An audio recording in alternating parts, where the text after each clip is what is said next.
everyone. My name is Javanshi Reddy. I'm studying first class. మీకు దొండకంత దొంగడు కథ చెప్తాను, వింటారా? అనగనగా ఉల్లిపాంతూరిలో గుమ్మడికంత గుడసుంది. ఆ గుడెసలో మునక్కాయంత ముసలమ్మ ఉంది. ఆ ముసలమ్మకి పనసకాంత పొలం ఉంది. ఒకరోజు ఆ పొలంకి వెళ్తుంటే దారిలో వంకాయంత వరం దొరికింది.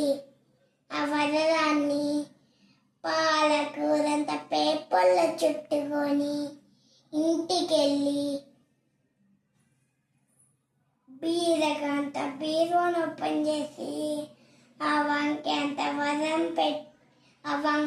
వరాన్ని బీరకంత బీరువాలో పెట్టి తోటికంత తాళం వేస్తుంటే కిటికీలో నుంచి దొండకంత దొంగడు చూసి అది మొత్తం విని ఆ ముసలమ్మ పొలంకి వెళ్ళిపోయినాక ఆ దొండకంత దొంగడు సైలెంట్గా ఇంట్లోకి వచ్చి తాటికంత తాళం కొట్టి ఆ వంకంత వజం తీసుకొని అంత అడిలో పారిపోతున్నాడు.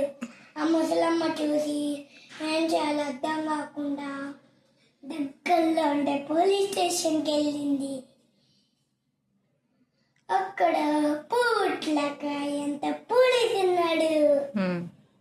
ఆ పొట్లకాయంత పోలీస్కి లవంగం అంత లాటి ఉంది.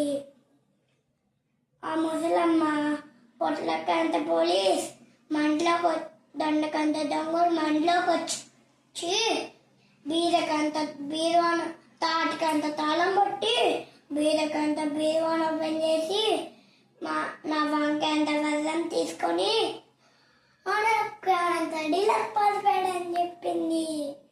ఆ పొట్లకంత పోలీసు జీడిపప్పు అంత జీవేసుకొని అనకంత అడిలెత్తికి ఆ దొండకంత దొంగని పట్టుకొని జామికంత జైలేసి తాటికంత తాళం వేసి ఆ పొట్లకంత పోలీసు వంకంత వరం తీసుకొని ఆ మునక్కంత ముసలమ్మకి ఇచ్చేశాడు.